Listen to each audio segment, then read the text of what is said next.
Selamat pagi Bapak Ibu dan saudara-saudaraku, apa kabar pagi ini? Harapan dan doa saya kita semua sudah bangun dengan sehat, dengan semangat dan bahagia dalam anugerah Tuhan kita Yesus Kristus. Senang sekali kita berjumpa kembali pada pagi hari ini. Kita ada di Renungan Pagi edisi 5 Juni 2023. Bacaan kita pagi ini dari Yohanes pasal 9 ayat 24 sampai 28 dan 35 sampai 41, semoga menjadi panduan bagi kita sekalian. Lalu mereka memanggil sekali lagi orang yang tadinya buta itu dan berkata kepadanya, "Katakanlah kebenaran di hadapan Allah, kami mau tahu orang itu orang berdosa." Jawabnya, "Apakah orang itu orang berdosa? Aku tidak tahu. Tetapi satu hal aku tahu, yaitu bahwa aku tadinya buta dan sekarang dapat melihat." Kata mereka kepadanya, "Apakah yang diperbuatnya padamu? Bagaimanakah ia memelekkan matamu?" Jawabnya, "Telah kukatakan kepadamu, dan kamu tidak mendengarkannya. Mengapa kamu hendak mendengarkannya lagi? Barangkali kamu mau menjadi muridnya juga." Sambil mengejek mereka berkata kepadanya, "Engkau murid orang itu, tetapi kami murid-murid Musa. Kami tahu bahwa Allah telah berfirman kepada Musa, tetapi tentang dia itu kami tidak tahu dari mana ia datang." Jawab orang itu kepada mereka, "Aneh juga bahwa kamu tidak tahu dari mana ia datang, sedangkan ia telah memelekkan mataku." Yesus mendengar bahwa ia telah diusir keluar oleh mereka. Kemudian ia bertemu dengan dia dan berkata, "Percayakah engkau kepada Anak Manusia?" Jawabnya, "Siapakah dia Tuhan, supaya aku percaya kepadanya?" Kata Yesus kepadanya, "Engkau bukan saja melihat dia, tetapi dia yang sedang berkata-kata dengan engkau, dialah itu." Katanya, "Aku percaya Tuhan." Lalu ia sujud menyembahnya. Kata Yesus, "Aku datang ke dalam dunia untuk menghakimi, supaya barang siapa yang tidak melihat dapat melihat, dan supaya barang siapa yang dapat melihat menjadi buta." Kata-kata itu didengar oleh beberapa orang Farisi yang berada di situ, dan mereka berkata kepadanya, "Apakah itu berarti bahwa kami juga buta?" Jawab Yesus kepada mereka, "Sekiranya kamu buta, kamu tidak berdosa. Tetapi karena kamu berkata kami melihat, maka tetaplah dosamu." Buta rohani. Pendengar renungan pagi yang dikasihi Tuhan, banyak orang yang matanya sehat secara fisik, tetapi buta secara rohani, sehingga tidak dapat melihat keajaiban karya-karya Tuhan di sekitar mereka. Inilah yang dialami juga oleh beberapa orang Farisi ketika berhadapan dengan orang buta sejak kecil yang disembuhkan oleh Yesus. Tak dapat dipungkiri sebab mereka tahu siapa dia, dan mereka mengenal orang ini bagaimana mengemis di dekat perjalanan masuk ke kota Yerusalem atau di Bait Allah. Dan mereka tahu sekarang ada di depannya sedang melihat. Dialog di antara mereka akan menunjukkan siapa sebenarnya yang buta dan siapa yang dapat melihat. Yesus mendengar bahwa orang buta yang disembuhkan itu diusir keluar dari persidangan orang-orang Yahudi setelah 3 kali memberikan kesaksian tentang fakta bahwa Yesus telah memelekkan matanya. Domba milik Allah diusir oleh gembala palsu, tetapi gembala yang sejati memanggil dia. Yesus segera memperkenalkan dirinya sebagai Sang Anak Manusia. Pengenalan orang buta itu akan Yesus semakin bertambah. Awalnya dia mengenal Yesus sebagai nabi. Lalu dia menyebut Yesus sebagai orang yang diutus oleh Allah, artinya Mesias. Sekarang Yesus menyatakan dirinya kepada dia sebagai Sang Anak Manusia. Orang-orang yang diberi anugerah oleh Tuhan selalu mengalami pertumbuhan di dalam mengenal Tuhan. Sebaliknya orang-orang yang mengeraskan hati selalu menolak Allah dan selalu memberikan kebencian yang makin bertambah kepada Tuhan. Yang satu makin jelas dan yang lainnya makin menolak.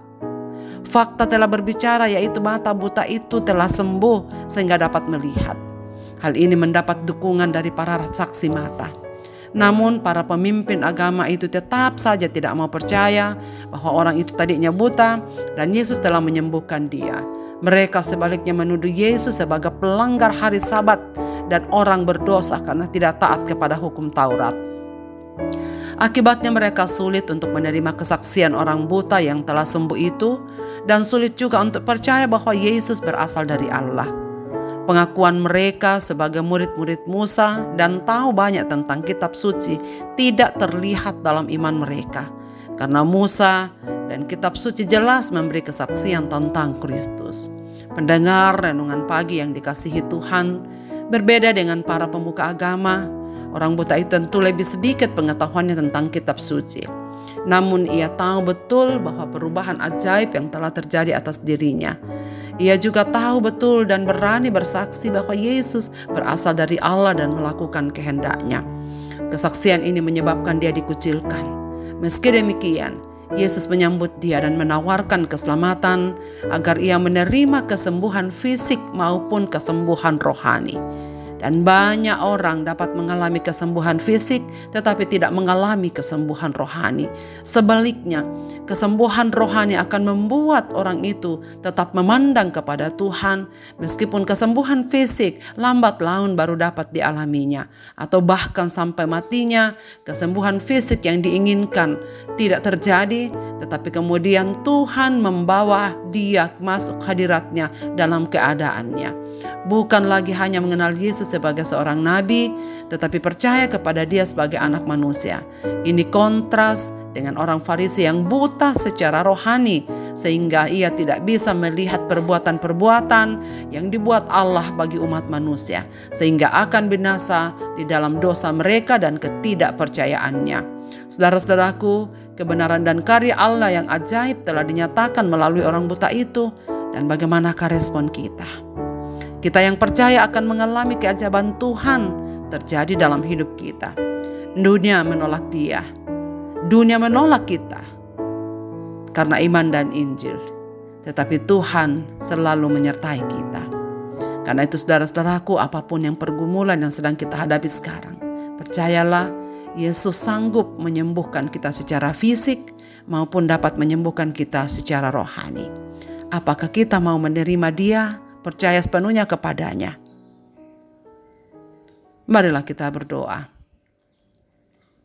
Tuhan Bapa di sorga, Bapa dalam nama Yesus Kristus, kami mengucap syukur dan berterima kasih. Karena kami orang-orang buta yang tersesat. Kami orang-orang yang sulit untuk percaya. Karena itu ya Tuhan, pada pagi ini kami rindu mengalami perbuatan ajaib-Mu seperti kepada orang buta yang telah Engkau sembuhkan itu. Kami perlu Tuhan Yesus. Kami mohon kepada-Mu untuk menolong kami. Kami sadar ya Tuhan akan kegagalan kami. Di tengah gelombang hidup yang penuh dengan kegagalan untuk menyenangkan hati-Mu. Kiranya secara pribadi Engkau datang kepada kami pagi ini. Kiranya Kristus memberikan tangan kasih-Nya, mengulurkan pada mata kami, memberi kami terang, agar mata kami dapat melihat secara rohani kepada-Mu. Kami mohon supaya orang-orang yang buta rohaninya, yang tak dapat mengalami kasih karunia-Mu, kiranya Roh Kudus yang bekerja untuk membukakan hati mereka. Karena kami percaya jikalau bukan Roh Kudus yang bekerja menerangi hati kami, tak seorang pun akan datang kepada-Mu. Berilah kami terang, ya terang dunia. Berikanlah kami hati yang melihat Engkau, beriman kepada-Mu, dan menerima keindahan hidup yang dipimpin oleh Sang Mesias Juru Selamat kami, Sang Anak Domba Allah, Anak manusia itu. Pagi ini hamba-Mu berdoa kepada semua yang mendengarkan renungan pagi ini dimanapun mereka berada. Bapa di sorga, Engkau yang mengasihi mereka. Engkau yang akan datang untuk memelekkan mata rohani mereka untuk semakin melihat Engkau dengan kasih-Mu, supaya sepanjang hari kami berjalan di dalam terang kasih-Mu. Dan hamba-Mu berdoa, jikalau mereka sedang meminta kesembuhan fisik, sembuhkanlah mereka ya Tuhan. Dan kiranya Tuhan memelekkan mata kami, supaya kami semakin melihat pekerjaan yang Engkau buat di dalam kehidupan anak-anak-Mu ini. Mereka yang berduka, Tuhan sembuhkanlah mereka dengan duka, mereka dengan penghiburan daripada-Mu. Mereka yang tak tahu jalan keluar dari persoalan yang mereka hadapi, Tuhan jangan tinggalkan mereka. Ulurkan tangan kasih-Mu kepada mereka pagi ini, supaya sungguh Tuhan, Engkau boleh dialami oleh kehidupan umat-umat-Mu di sepanjang hari ini. Terima kasih untuk firman-Mu pagi ini. Dan kami serahkan hidup kami dalam tangan-Mu untuk beraktivitas panjang hari ini. Dalam Kristus Tuhan kami berdoa. Amin. Selamat beraktivitas Bapak, Ibu, dan saudara-saudaraku. Tuhan Yesus memberkati kita sekalian dengan firman ini.